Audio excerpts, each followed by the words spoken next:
All right, folks, let's get right to it. Just make sure as we go forward, if you have any questions, come by and see me. Whether it's about what we're talking about here or about the AP exam, make sure you come by and you see me. Okay. All right. So we left off yesterday with by taking a look at diboron. So we are looking at homonuclear diatomic molecules, meaning that we are looking at these molecules and applying the molecular orbital theory using these diatomic molecules to understand how molecular orbitals form and also to understand how these molecular orbitals then can account for the bonding between atoms. Okay, so we're looking at very simply then at very simple atoms. So look at, and in this particular atom, what we're looking at then is we're looking at diboron, an atom, a molecule that's made up of two boron atoms. And so we analyzed then the atomic orbitals. So these are the atomic orbitals here. So we're looking at the atomic orbitals of both boron atoms. So in the atomic orbitals of both atomic of these boron atoms, we have then three valence electrons. We have three valence electrons on the outermost energy level. And so it's these valence electrons here, remember, that come together. These are the ones that account. So these six total valence electrons, they come together and they are what form the bond, the interaction that holds boron together. Now, these six electrons do not comprise a triple bond. Remember the idea of single, double, triple bond, that's what we learned in the localized electron model. And so with the triple bond, yes, six electrons are shared, but they are shared locally between the two boron atoms. That means those electrons stay between the two boron atoms. Now, the difference in the molecular orbital theory then is that when these atomic orbitals here get together, or when these electrons here get together with these electrons here, they form a different type of orbital. These are not the hybrid orbitals that we talked about in the localized electron model. These are molecular orbitals. And so these molecular orbitals also represent a blending together of atomic orbitals, but the blending together of atomic orbitals from two separate atoms, not within a single atom itself. And so with that said, then these six electrons are shared, and this it's going to be shared between these two atoms here because we only have a diatomic molecule there. But understand, we can apply the molecular orbital theory to understand then the bonding situation between molecules that are larger. Say, for example, methane here, where you have then not two atoms that are being that are interacting, but here you have five atoms that are interacting. Okay? And so we're right now limiting ourselves to diatomic molecules so we can understand how these molecular orbitals form. But remember, these six electrons do not comprise a triple bond. What happens is that when these atoms start to approach each other, when they start coming together, their atomic orbitals here start blending together. And we saw then that with the s orbitals, that when they start blending together, we saw then that there are two types of molecular orbitals that form, depending on whether those orbitals blend together in a constructive manner or destructive manner. Remember, we are talking about constructive and destructive interference here because we are now looking at these electrons as they are as waves, as standing waves around the nucleus. Okay, and so as these electrons come together and their waves blend together, the waves start to interact. They will interact either in a constructive or a destructive way. If they interact in a constructive way, then you'll have then this bonding molecular orbital, the sigma bonding molecular orbital that we talked about. And we said then that it's sigma because the orbitals that line that when they form the sigma, that molecular orbital, that bonding, then you can see then that molecular orbital, you can draw a straight line through it, and that there's a line of symmetry that runs through it, and therefore then you have a sigma type of interaction, very much like the sigma bonding interactions that we talked about with the hybridizations. Okay? And so here we have then this bonding molecular orbital. We have the sigma bonding molecular orbital that comes together when one s orbital forms with the second s orbital, and they interact in a constructive way. However, there's a second way that those two standing waves can interact. Those two atomic orbitals can interact, and that's in a destructive manner. And so the destructive manner then forms then our sigma anti-bonding molecular orbital. And with that said, then there's a difference in energy between the bonding molecular orbital and the anti-bonding molecular orbital. And so with the bonding molecular orbital, it's going to be lowered energy, which what we refer to then as a pro-bonding state. It offers then a pro-bonding state for those two atoms. And then we have the anti-bonding molecular orbitals that are higher in energy. So with that said, then the sigma bonding molecular orbitals got to be lower in energy even than the individual atoms themselves.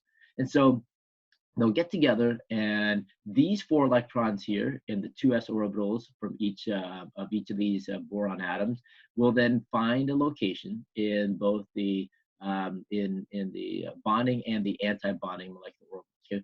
So that interaction, the sigma. So when we form this sigma, okay, when we form the sigma, and the sigma bond that forms now is going to be from the 2s, so we're going to label it 2s, okay? And we also have a new atomic orbital, sigma anti-star, anti-bond, which we designate as a star. So we have then 2 bonds that form, 2 molecular orbitals that form from the 2s orbitals here. So that accounts for the 4 electrons here and 4 electrons here. Okay, so we'll write that in as 2 and 2. However, that's only 4 of the 6. What do we do then with this electron here and this electron here? Because remember, when we go to fill in, so this is basically right now the electron configuration to account for this bond interaction that forms this. So again, we don't worry about these. We don't take a look at those. We're not concerned with those because they are not involved in bonding. These electrons here that are involved in bonding. So we've accounted for 4 of the 6. Now remember, we talked about this when we write out the electron configuration for this molecule here. The rules that apply to writing out the electron configuration for these molecules is exactly going to be the same as the rules that apply for filling out the electron configurations for the individual atoms. You have in each orbital 2 electrons. They can spread out if so you got to fill in the lowest orbitals first. You got to fill in the lowest orbitals first, and then start filling in from there. Maximum of 2 electrons per orbital, and then if they can spread out across an orbital, they will. So make sure you use those same rules to apply to write out the electron configurations for the molecule. So there it is. You have then 2 electrons that fill in the sigma 2s, which represents the lowest energy molecular orbital. The next molecular orbital up, and even though this, we learned then that this is not a favorable state, this is the next orbital up. So it's going to fill in this orbital. So these 6 electrons will fill in these this molecular orbital first. And then we still have, like I said, 2 more to account for. Okay, where do they go? And how do they form? And so what type of interactions occur between the p orbitals then that will allow us then to position all 6 of these electrons? And that was the question I asked you to consider yesterday after class. Okay? And hopefully you're able to think about it. Let's go ahead and consider how this works. Okay? All right. Okay. So what happens then, if you notice, the p orbitals will start to blend together. So here then what you'll notice is, what you'll see here then, what we just represented here. So there it is. So there's the sigma 2s and there's the sigma star 2s that forms from the 2s orbitals from the boron atom. So each boron atom will contribute an s orbital to form these 2 molecular orbitals here. So we have the bonding molecular orbital here and the anti-bonding molecular orbital that forms from the 2s. Okay, there are 2 of the 4 electrons that fill in. So these 2, they fill in here, but you still have for both boron atoms an electron in the p orbital that has to be accounted for. They must also be shared in a delocalized manner. And so how do the boron atoms, when they get together, how do they take their p orbitals now and blend them together? Well, what you'll see here first is that when they blend together, and remember, with the p orbitals, then you have 1, 2, 3 different shapes for the p orbitals. And so therefore, if you're starting out with 6 different shapes, 6 different orbital locations, you're going to end up with 6 orbitals as well. And we have that here. So there's 1, there's 2, there's 3, there's 4, there's 5, and there is 6. So from the p orbitals, you will form 6 molecular orbitals here. So there are the 6 molecular orbitals that will form from the p orbitals. We start out then with a sigma 2p. We have then a pi 2p. We have 2 pi 2p bonding. So this is a sigma bonding molecular orbital that forms from the 2 p orbitals now. Here is the sigma anti-bonding orbital that forms from the p orbitals, okay? And that's what the designation here is for. But if you notice here, we also have 4 what are called pi molecular orbitals. These are pi molecular orbitals formed from the 2p atomic orbitals, and we also have bonding versus anti-bonding pi molecular orbitals. So here, when we blend together the p orbitals, we are introducing then a brand new type of molecular orbital, and that is these pi molecular orbitals. Okay, so we have now. We need to talk about how they form. Okay, so let's go ahead and take a look at how the pi molecular orbitals form. Okay, all right. Let's go ahead and let's take a look at those. Okay. All right, well, let's take a look at this here. So these are your atomic orbitals. So we're still looking at boron atoms. So each boron atom, okay, so each boron atom has one electron in the p orbital. That one electron can be located in any one of these locations here. So we have a p orbital here, a p orbital here lying along the x-axis. Okay, so this is the x-axis. We have a p orbital here lying along the y-axis.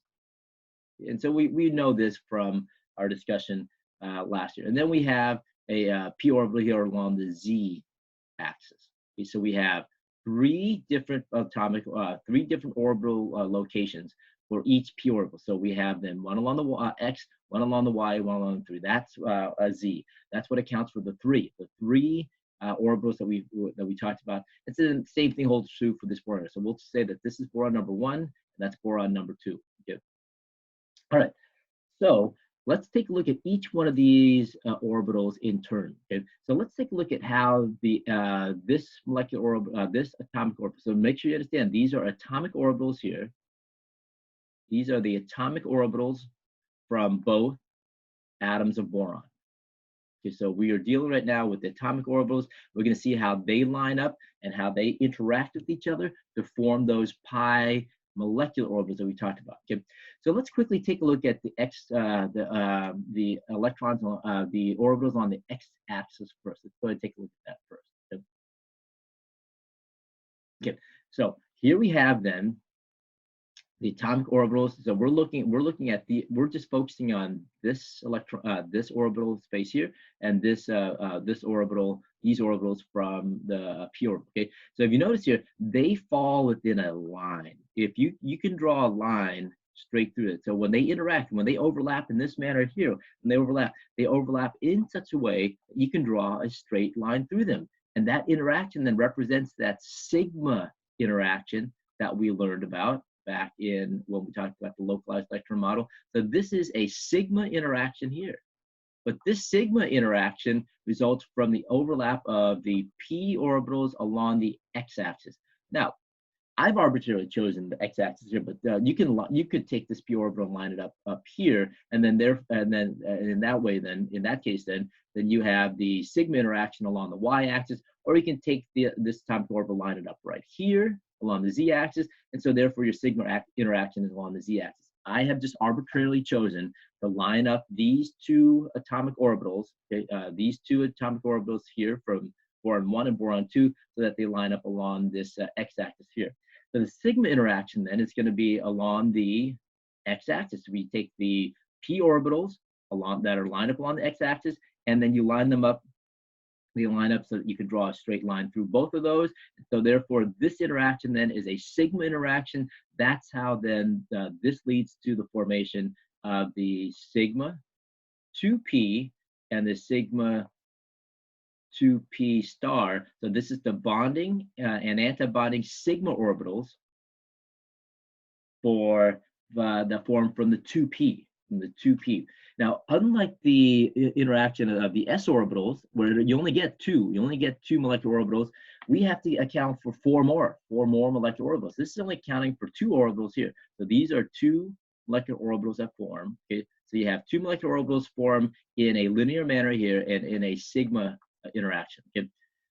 Well, let's take a look at the next set of orbitals then. Let's focus on the orbitals that line up along the y-axis. Okay, so the p orbitals that line up along the y-axis, and let's see what they do. Okay, so let's go ahead and take a look at that. Okay, okay, so there we have then these two here. So this is your y-axis. So if you notice, when they line up, they don't line up in a linear manner. This is not sitting on top of it, but they line up in a side-by-side manner.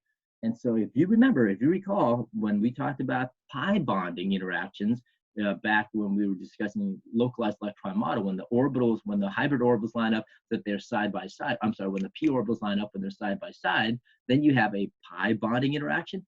Well, folks, if you have a side by side interaction here between these two p orbitals, you have another pi interaction. So this is a pi interaction here. This is a pi interaction, okay? And so when this pi interaction occurs, let me clean that up for you real quick. Okay, so when this is a pi interaction, okay? And this interaction occurs between then, so this pi interaction occurs then between the p orbitals that line up along the y-axis. Okay, so again, I've arbitrarily chosen to draw it this way. So these two orbitals that are along, so we're looking at this orbital here and this orbital here. So when they line up in a side-by-side manner. This is going to form then the pi 2p and the pi star 2p molecular orbitals. So now, these are two more molecular orbitals that form. So now we've seen how 4 of the 6 molecular orbitals form. Okay, so you can imagine then how the last one forms. Okay? You can imagine then how the last one forms. We're going to look at the orbitals here along the z-axis for both orbitals, okay, for both atoms here, and we're going to take a look at then how they form. Okay, so if you notice here, the orbitals here along the z-axis also line up in a side-by-side manner. So also here we have another pi interaction. This is another pi interaction, and as these orbitals interact in a side-by-side manner here, you can imagine then so this is the pi interaction between the p orbitals along the z-axis now. Okay, and so as they form, you can imagine then that they will form then a second set of pi molecular orbitals. So you have then a pi bonding and a pi anti-bonding, and we'll talk about why that happens in just a moment. But you form then another set of molecular orbitals here. So there is another set of molecular orbitals. And so there it is. We've now accounted then for all 6, and make sure you keep this in mind, all 6. So we have then one set here. We have a second set of molecular orbitals here. We have a third set of molecular orbitals there. And that then is how we can account for all six molecular orbitals that form when the 3 electrons here get together. Okay, so when the 2 s orbitals and the 2 p orbitals here from each of the boron atoms get together, you're going to form then a total of 8 molecular orbitals, 2 coming from the interaction of this s orbital here, of these s orbitals, and 6 that come from the interaction of those p orbitals there. Okay, so that's how we can account then. That's how then we can account for the formation of all 8, of those molecular orbitals. Okay, all right, very good, folks. All right, let's go ahead then and let's take a look at, let's take a look at a little bit more closely at each one of these and how they form. Okay? And so we saw then that for each of those molecular orbitals, you have then either bonding or anti-bonding. You have both of those. And so let's take a look at the first and foremost, the sigma. So we're going to look at how the sigma, so we're examining here the, we're examining here the sigma 2p and the sigma 2p star. So we're looking at these 2 molecular orbitals here and how they form. Okay. So first of all, we take, so we're lining up, and remember I had arbitrarily called this the p orbitals along, so this is the p orbital along the x-axis. Okay? And so this is the p orbital on the x-axis for boron number 1. This is the p orbital on the x-axis for boron number 2, and they line up along a linear manner here. So that accounts for the sigma interaction that we've talked about here. This is going to be the sigma 2p. And so let me ask you this here. Take a look at what we have here. So these 2 orbitals, so the p orbital along the x-axis for boron number 1 and the p orbital on the x-axis for boron number 2, when they line up here, if you notice then, you have a positive and negative here. That means an opposite you have two waves that are in opposite directions that are lining up here. What type of interference do you have right here? Do you have then constructive or destructive interference? I would like you to quickly answer that on your paper. Okay? Answer that on your paper, and then we're going to use this, and then you tell me if this is describe the interference here, and then describe then, does this interaction account then for the bonding or the anti-bonding interaction? So real quick, answer that question. Okay. Okay. So with that said, then if you notice here, this is a positive part of the wave lining up with the negative part of the wave. Okay. And so if you can imagine what's happening here, when we draw out this picture. Okay? When you draw out this picture, you can imagine then that you have two waves that line up. So this represents then the interaction. Okay. So this is the wave, this is the standing wave for, let's say, the p orbital for atom 1. So this is for atom 1, okay? For boron 1. Okay? Then you can imagine that if this is the negative lobe here, the negative lobe that lines up the positive lobe, what we're going to see then is that with boron 2, okay, what's going to happen then is they line up so that the interaction is opposite of one another. Okay, so this is going to be then the p orbital, the standing wave for the p orbital 2. And why do we point that out? Why do we have to take a look at it that way? Well, consider this, folks. So you can imagine then if this is positive, this is negative, that's positive, and that's negative. This then would be negative, that is positive. This is negative, that's positive. Positive up, negative down. So there is your interaction right there, folks, between a positive and a negative. So this interaction between this positive lobe and this negative lobe represents then a destructive, this is destructive interference.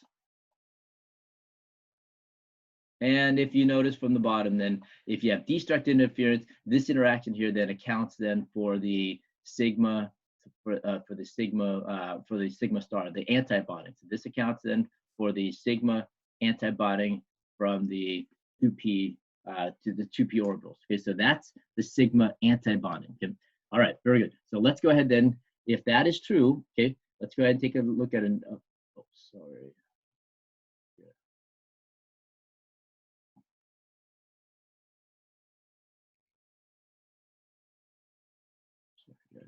Okay, let me take care of that. All right, that's then what accounts then for the antibonding. Okay, what happens then? Okay, I'm sorry. Well, let me ask you to okay. So if you take a look at this then to finish up really quickly, I'm running a little low on time here. Okay, now you can imagine then what happens if you have a situation in which the two lobes here interact in such a manner where they have the same sign. Okay, so this then represents the constructive interference here, the constructive interference between the two lobes, and with that said, then that this constructive interference here will lead to the bonding molecular orbital. Okay, so there is your bonding molecular orbital, whereas this represents the anti-bonding molecular orbital. And what you'll notice here then is that the area of highest probability here, and there represents the highest probability in that region, then that's where you can find then the region between the two atoms, and there that's the highest density. Okay, and therefore you can imagine electrons being here. Whereas with the antibonding, you don't have you have a node right here. So this is your node. Okay, and as such, then this represents an area of lowest. Okay, so this is no electron probability here. Okay, all right. What I'd like you to do then, and so we did this analysis for the sigma. So we were able to account for how then the sigma 2 pi, 2p, and the sigma star 2p's. That means then bonding versus anti-bonding 2p orbitals, sigma interactions occur. What I'd like you to do then is I want you to consider what happens with the remaining p orbitals. So here, and again, here we are. We're looking at the p orbitals on the x-axis. Okay, what's going to happen then when we have the the other p orbitals that form? Okay, how then do these form? How do these bonding and I would like you to consider this here. How do the bonding pi uh, orbitals form, and how do the antibonding molecular orbitals form here for the 2p orbitals? Okay, so I'd like you to consider that. And I won't ask you to explain it quite yet. We'll talk about it tomorrow. But please make sure you take a look at it and consider it so that tomorrow, then, when we talk about this, we can go through it a little bit more quickly. Okay. All right. Very good, folks. And so I will have a good day, and I will see you tomorrow, or hopefully I'll see some of you after school today. Okay. All right. Have a good day.